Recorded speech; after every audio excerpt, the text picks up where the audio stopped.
اعوذ باللہ من الشیطان الرجیم بسم اللہ الرحمن الرحیم لقد كان في يوسف وإخوته آيات للسائلين۔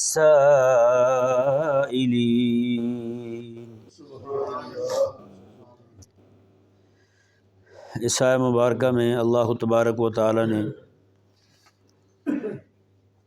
خاص طور پر سائلین کے لیے کچھ عبرت کی نشانیاں بیان فرمائیں۔ سائلین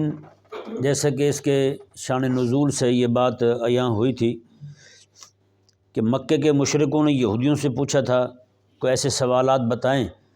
جو ہم رسول اللہ علیہ السلام سے کر سکیں، تو یہودیوں نے ان کو یہ سکھایا تھا کہ آپ پوچھیں کہ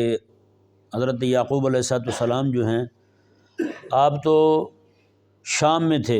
تو بنی اسرائیل جو ہیں وہ مصر میں کیسے پہنچے، یہ سوال کریں۔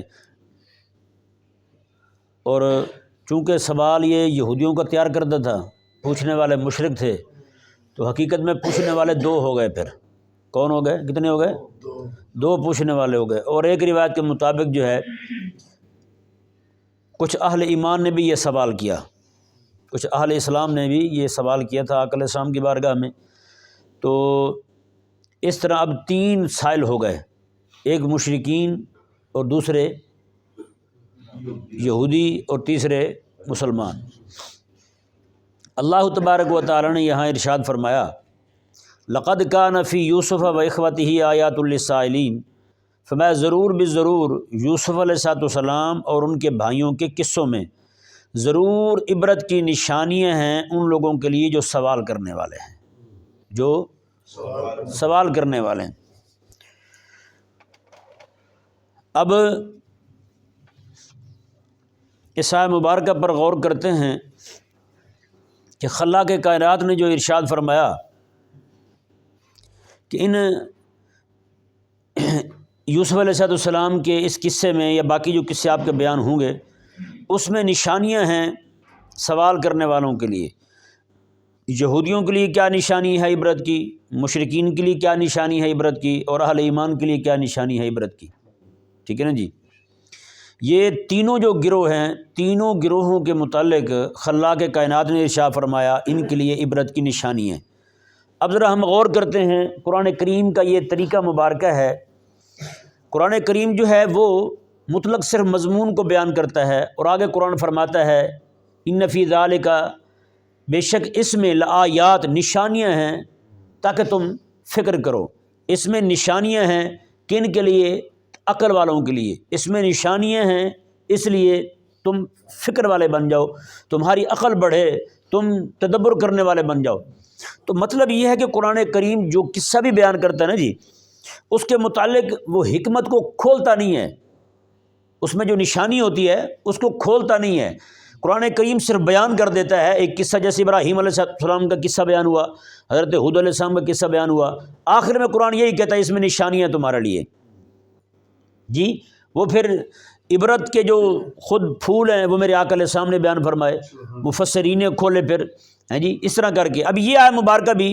ان کا قصہ اللہ تعالیٰ نے بیان کیا ہے۔ انہوں نے کہا تھا کہ جناب یوسف علیہ السلام کے بھائیوں کے متعلق حضرت یعقوب علیہ السلام نے فرمایا کہ ان کو اپنا خواب نہ سنانا، کہیں یہ نہ ہو کہ معاملہ جو ہے وہ دوسری طرف چلا جائے، کیونکہ پہلے بھی آپ دیکھتے تھے معاملات ان کے۔ فرمایا کہ اگر تم خواب بیان کرو گے تو پھر مزید جو ہے وہ بات کسی اور طرف چلی جائے گی۔ اور پھر ہوا بھی وہی، یوسف علیہ السلام نے تو اپنے ابا جی کے کہنے پر عمل کیا، آپ نے خواب نہیں بتایا ان کو، لیکن چونکہ وہ ایک علمی گھرانے میں رہتے تھے، ان کے ابا بھی نبی تھے، ان کو بھی کہیں نہ کہیں سے پتہ چل ہی گیا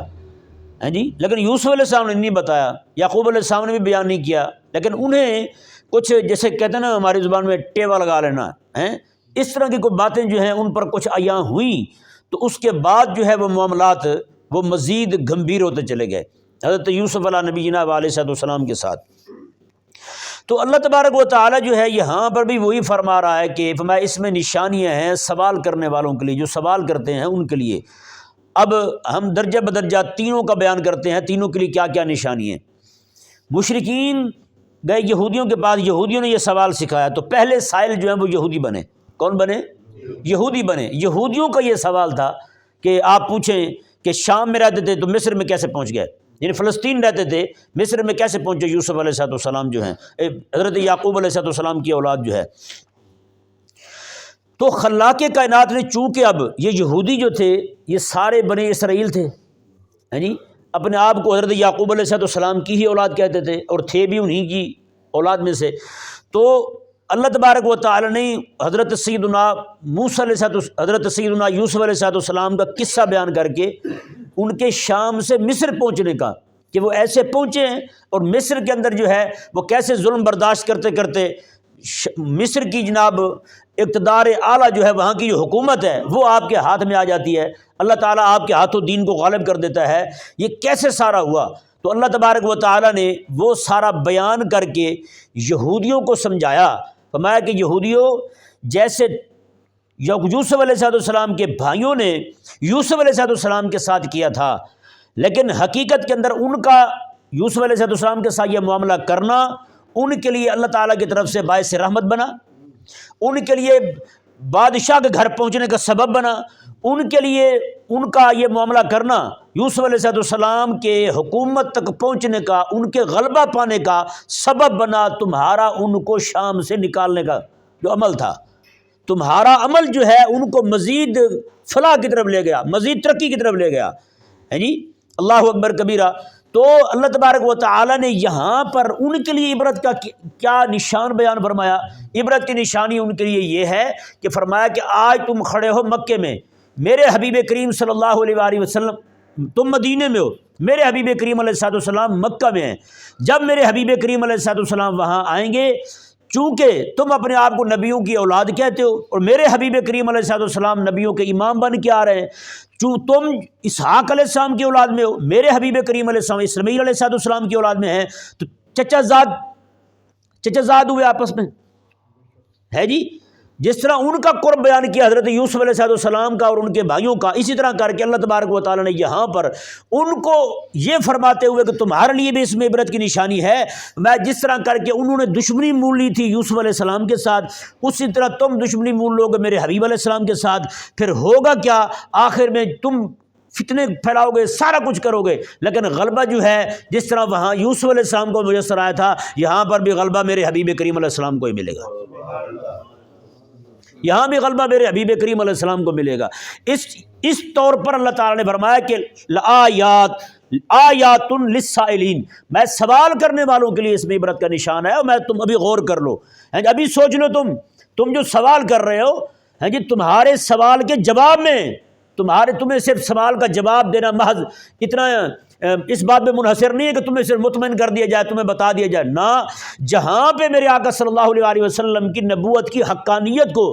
بیان کیا گیا، ان کے سوال کے جواب دیتے ہوئے رب تعالیٰ کی طرف سے وہیں پر ان کو یہ تنبیہ بھی کی گئی کہ جو کچھ معاملہ یوسف علیہ السلام کو ان کے بھائیوں کی طرف سے پیش آیا تھا، وہی معاملہ تمہاری طرف سے میرے حبیب کریم علیہ السلام کو پیش آنے والا ہے، وہاں وہ فتح یاب ہوئے تھے، یہاں میرے حبیب کریم علیہ السلام غالب آنے والے ہیں۔ یہ خلاق کائنات نے واضح طور پہ ان کو یہ پیغام دے دیا، اس پورے یعنی کہ قصہ شروع اللہ تبارک و تعالیٰ نے حضرت یوسف علیہ السلام کے خواب سے کیا، جو چیز ان کے دلوں میں ایک بات پیدا کر رہی ہے ان کی مخالفت کی، جو سبب بنا ان کے دلوں کے اندر مزید جناب یوسف علیہ السلام کو اپنے ابا جی سے دور کرنے کا، تو وہی چیز جو ہے اللہ اکبر کبیرہ، وہی چیز ان کے لیے غلبے کا سبب بن رہی ہے، وہ اپنے سے دور کر رہے ہیں، لیکن اللہ تبارک و تعالیٰ اپنی خفیہ تدبیر فرمانے والا ہے۔ خلاق کائنات جو ہے وہ اپنے ابا جی سے دور کر رہے ہیں، اللہ تبارک و تعالیٰ نے ان کو ایسے مقام پر کھڑا کیا کہ وہ 11 بھائی بھی، ان کی اماں بھی اور ان کے ابا جی بھی مصر میں جا کر حضرت یوسف علیہ السلام کو سلامی کر رہے ہیں، اندازہ لگائیں، اللہ اکبر کبیرہ۔ اب آ جائیں جی دوسرے سائل جو بنتے ہیں مشرکین، انہوں نے جا کر کے پوچھا تھا یہودیوں سے، کچھ سوال ایسا بتائیں جو ہم پوچھیں تو وہ لاجواب ہو جائیں، ہیں جی، اس سے ثابت ہوتا ہے کہ ایسے سوال کرنے منع ہیں، ایسے سوال کرنے منع ہے۔ حضرت سیدنا شیخ الامام عبد القادر الجیلانی رحمہ اللہ فرماتے ہیں، ہم 3 لوگ جو نا ایک بزرگ کی زیارت کے لیے گئے تھے، ایک نے نیت کی کہ میں ایسا سوال کروں گا کہ بیہ ہو جائے گی، جواب نہیں ہوگا ان کے پاس، دوسرے نے بھی نیت اسی طرح کی تھی، اللہ اکبر، حضرت شیخ عبد القادر جیلانی رضی اللہ تعالیٰ عنہ یہ نیت لے کر گئے تھے، میں اس عالم ربانی کی زیارت کی نیت سے جا رہا ہوں، میں وہاں دیکھوں گا مجھے اللہ تعالیٰ کی طرف سے حبیب کریم علیہ الصلوۃ والسلام کے دین کی جو ان کو سوچ فکر ملی ہے، مجھے اس میں سے کتنا حصہ ملتا ہے، میں یہ دیکھنے جا رہا ہوں مجھے کیا ملتا ہے وہاں پہ۔ اللہ اکبر کبیرہ۔ جب وہ بزرگ کے سامنے گئے تو وہ صاحب کشف صحیح تھے،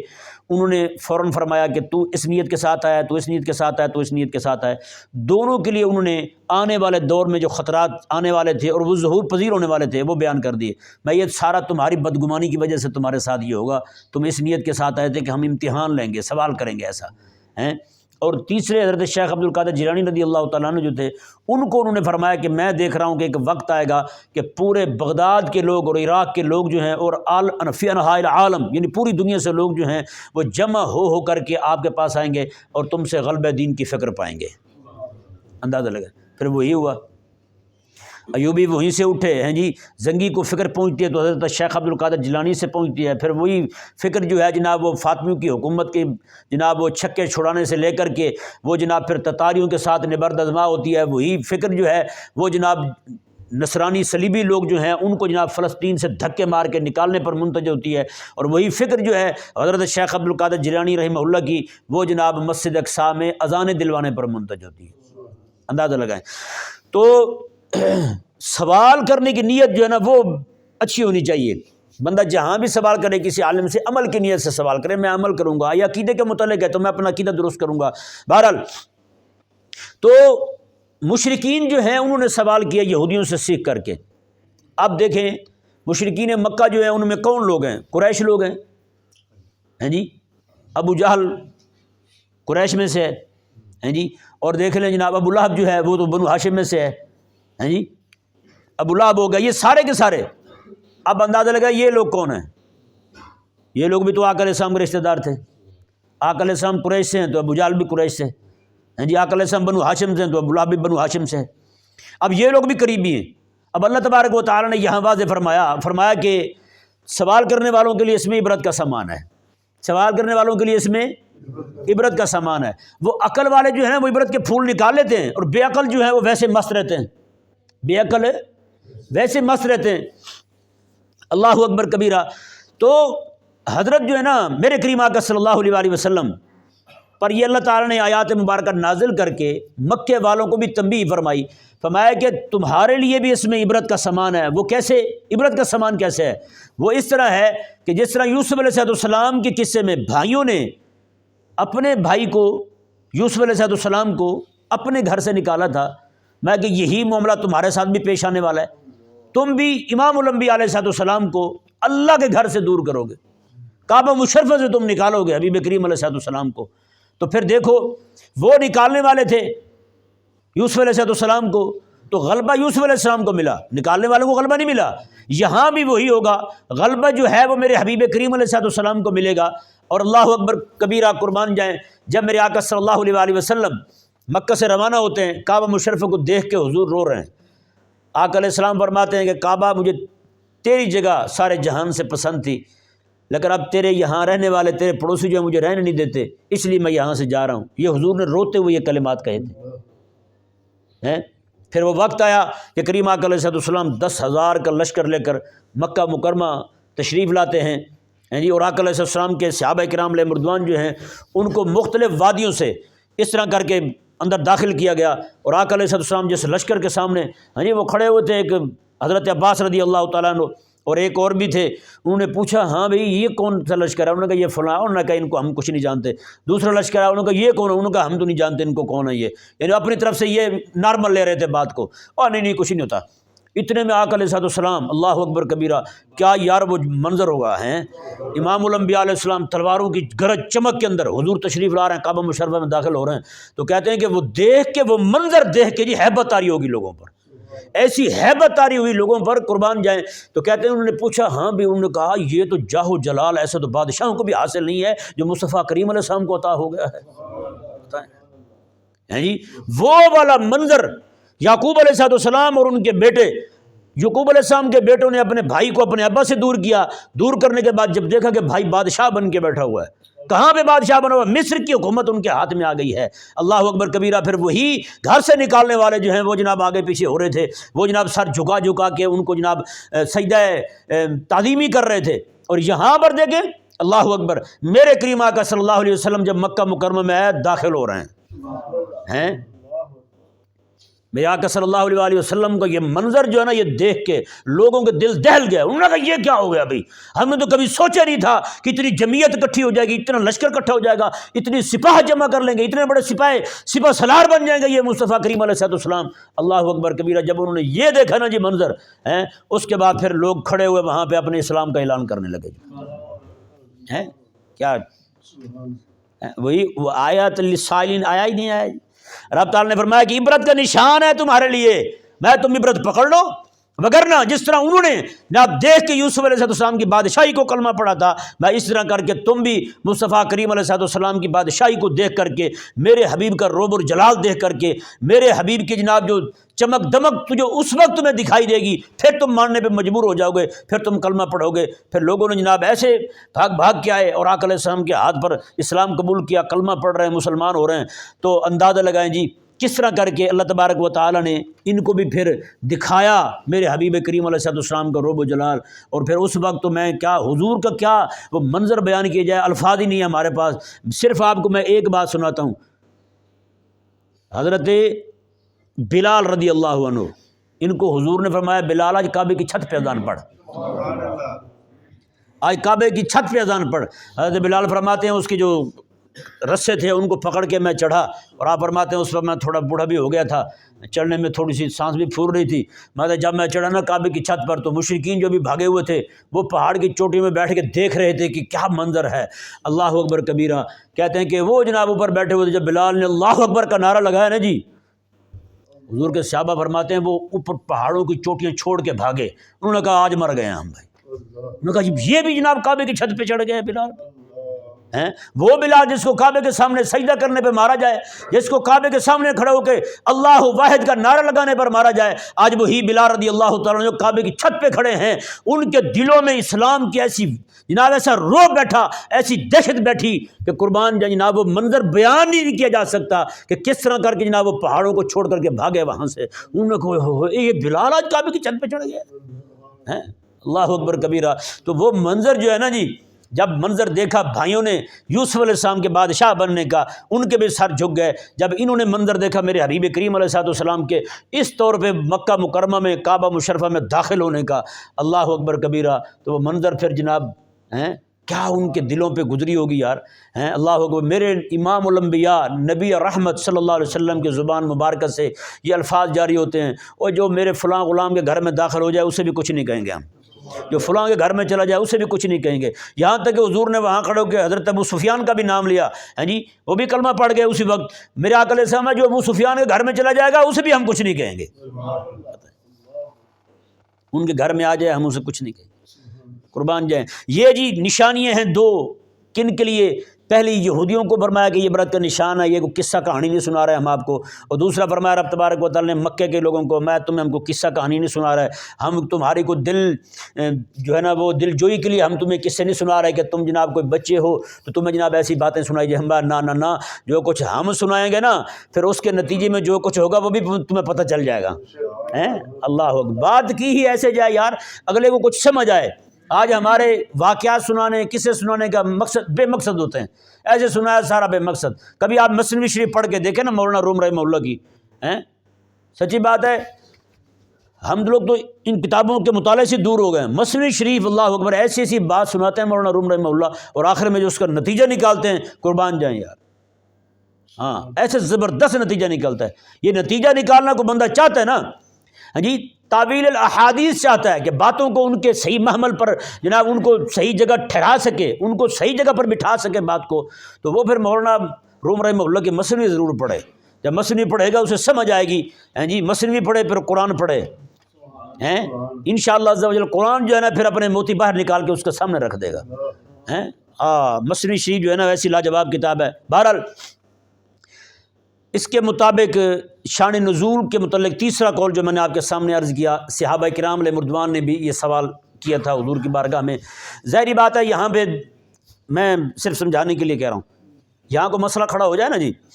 کوئی بھی مسئلہ کھڑا ہو جائے باہر تو ہر بندہ پوچھنے لگ جاتا ہے، بے دین بھی پوچھتے ہیں، دیندار بھی پوچھتے ہیں، ہاں جی وہ بتائے نا وہ جو کہہ رہے تھے وہ کیا ہے ہیں؟ وہ ایک شیخ علیہ السلام تھے، انہوں نے کھڑے کھڑے نماز پڑھا دی تھی ایک جگہ ہیں جی، بغیر رکوع کے اور بغیر سجدے کے، تو اب وہ ٹی وی والے بھی پوچھ رہے ہیں جنہوں نے خود کبھی نماز نہیں پڑھی، ہیں جی مولوی بیٹھے جناب ٹی وی پہ جناب مذاکرہ کر رہے ہیں، آگے پیچھے پوچھ رہے ہیں، اور وہی سوال آج یہاں بھی ہونے لگ گئے، ہاں جی وہ شیخ علیہ السلام نے کھڑے کھڑے نماز پڑھا دی ہے تو نماز جو ہے وہ ٹھیک ہوئی یا نہیں ہوئی،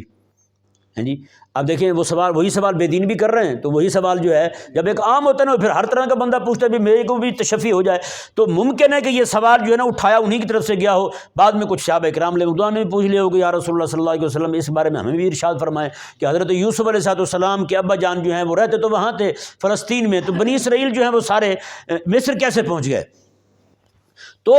اللہ تعالیٰ نے یہاں فرمایا آیات للسائلین، فرمایا کہ یوسف علیہ السلام کے قصے میں اور ان کے بھائیوں کے قصے میں ضرور نشانیاں ہیں سوال کرنے والوں کے لیے۔ اب تیسرا جو طبقہ ہے سوال کرنے والوں کا وہ میرے آقا علیہ السلام کے صحابہ کرام علیہ رضوان ہیں۔ اب دونوں کے لیے، پہلے دو گروہ جو ہیں ان کے لیے اس میں عبرت کا سامان ہے، اس میں کس کا سامان ہے؟ عبرت کا سامان ہے، ان کے لیے تنبیہ ہے، تنبہ کیا جا رہا ہے، متنبہ کیا جا رہا ہے ان کو، اور حضور کے صحابہ پوچھ رہے ہیں، ان کے لیے رب تبارک و تعالیٰ نے تسلی کا سامان کیا ہے۔ کس کا سامان کیا ہے؟ تسلی کا سامان کیا ہے۔ فرمایا کہ آج جو ہے جس طرح یوسف علیہ السلام کے ساتھ بھائیوں نے جو معاملہ کیا، پکڑ کے کنویں میں ڈال دیا، اپنے ابا جی سے دور کیا، اپنے علاقے سے دور کیا، فرمایا کہ تم پریشان نہ ہونا، ہیں جی تم گھبرانا نہیں ہے تم نے، میں کہ جو کچھ بھی تمہارے ساتھ یہ کر رہے ہیں یہ آگے کریں گے،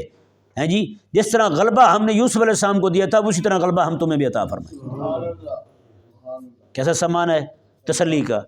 ہیں جی ایک ہی بات ہے، اندازہ لگائیں، ایک ہی بات ہے، دو لوگوں کو ڈرایا جا رہا ہے، ایک کو تسلی دی جا رہی ہے۔ یہ ایسے ہی ہے جیسے ایک بندہ جو ہے وہ کسی پہ ظلم کرتا ہے، ہیں جی اب وہ ظالم اور مظلوم دونوں جو ہیں وہ حاکم عادل کے پاس پہنچ جائیں، حاکم عادل جو ہے وہ ظالم کو للکارے، انسان والے میں تجھے بھی درست کرتا ہوں۔ اب یہ جو اس کے جملے ہیں اس کے لیے ڈر کا سامان کر رہے ہیں، اور جو مظلوم کھڑا ہوا ہے اس کے لیے دل کی تسلی کا سامان کر رہے ہیں جی وہ اپنے آپ کو غیر محفوظ سمجھ رہا ہے، یہ مظلوم جو ہے اپنے آپ کو محفوظ سمجھ رہا ہے، وہ کہتا ہے یار میں کسی حاکم عادل کے پاس آ گیا ہوں، اب میرے لیے جناب خیر ہی خیر ہے۔ بات ایک ہی ہے، ایک ہی جملہ ہے، دو بندے جو ہیں وہ ڈر رہے ہیں اسے، ایک بندہ جو ہے اس کو تسلی دی جا رہی ہے جی ظالم جو ہیں جنہوں نے ظلم کیا ان کو ڈرایا جا رہا ہے، مشرکین کو اور یہودیوں کو، اور جو مظلوم تھے ظلم سہنے والے تھے ان کے لیے اللہ تبارک و تعالیٰ نے اسی کلام میں، اس کے علاوہ کوئی جملہ نہیں ہے، وہی جملہ ہے، اسی کے اندر اللہ تبارک و تعالیٰ نے ان کے لیے تسلی کا سامان کر دیا ہے جی۔ اللہ اکبر کبیرہ۔ ایک بات اب دیکھیں نا، حالات آ جائیں ایسے، یوسف علیہ السلام کتنے سونے تھے، اور اتنے سونے کہ حضور فرماتے ہیں جسے حسن کا ایک حصہ عطا کیا گیا ہے، بعد نصف کا بھی کہتے ہیں کہ نصف حسن اللہ تعالیٰ نے حضرت یوسف علیہ السلام کو عطا فرمایا، یعنی یوسف علیہ السلام اتنے سونے ہونے کے باوجود نا جی بھائیوں کو ان کے معاملات میں خلل آ گیا، سمجھ آئے نا۔ یہاں پہ ضروری نہیں ہے کہ کوئی بندہ سونا ہو تو ہر ایک کے لیے سونا ہو، ہے نا، سونا ہو تو ہر ایک کے لیے سونا ہو یہ ضروری نہیں ہے۔ وہ کہتے ہیں نا جہاں پھول ہوتے ہیں وہاں کانٹے بھی ہوتے ہیں۔ شیخ سعدی رحمہ اللہ نے بات ہی ختم کر دی، فرماتے ہیں سادی گل است، سادی ہے تو پھول ہیں، ولیکن در چشم دشمنا خار است، فرمایا کہ سادی جو ہے تو پھول بڑا خوشبودار ہے، لیکن کیا کریں دشمنوں کا، ان کی آنکھوں میں کانٹا بن کے رگڑتا ہے، کانٹا بن کے رڑکتا ہے ان کی آنکھوں میں، ان کو تکلیف ہوتی ہے۔ اسی طرح کر کے ہمارے اہل اسلام کے کتنے بڑے بڑے، یعنی کہ آپ ان کو جرنیل دے، شیخ یحییٰ سنوار شہید رحمہ اللہ ہوں، یا شیخ اسماعیل ہنیہ ہوں، یا ان کے شیخ جو ہیں حضرت بڑے جو ان کے شیخ گزرے ہیں شیخ محمد یاسین رحمہ اللہ شہید وہ ہوں، یہ اہل اسلام کے لیے کیسے پھول ہیں یار ہیں، لیکن یہ ڈونلڈ ٹرمپ اور ان جیسے زریلوں کے لیے سادی گل است، سادی ہے تو پھول ہیں، لیکن در چشم دشمنا خار است، لیکن دشمنوں کی آنکھ میں کانٹا بن کے کانٹا بن جاتا ہے ان کی آنکھوں کے لیے، وہ پھر ان کو جناب وہ کرتا رہتا ہے، ان کو تکلیف دیتا رہتا ہے۔ اسی طرح بندہ مومن جو ہے نا یہ اس کی شان ہے، اہل حق کے لیے وہ پھول کی مانند ہوتا ہے، اور اہل باطل کے لیے وہ کانٹا بن کے ان کی آنکھوں میں وہ کھٹکتا رہتا ہے، ان کو تکلیف دیتا رہتا ہے۔ اللہ تعالی ہمیں سمجھنے کی توفیق عطا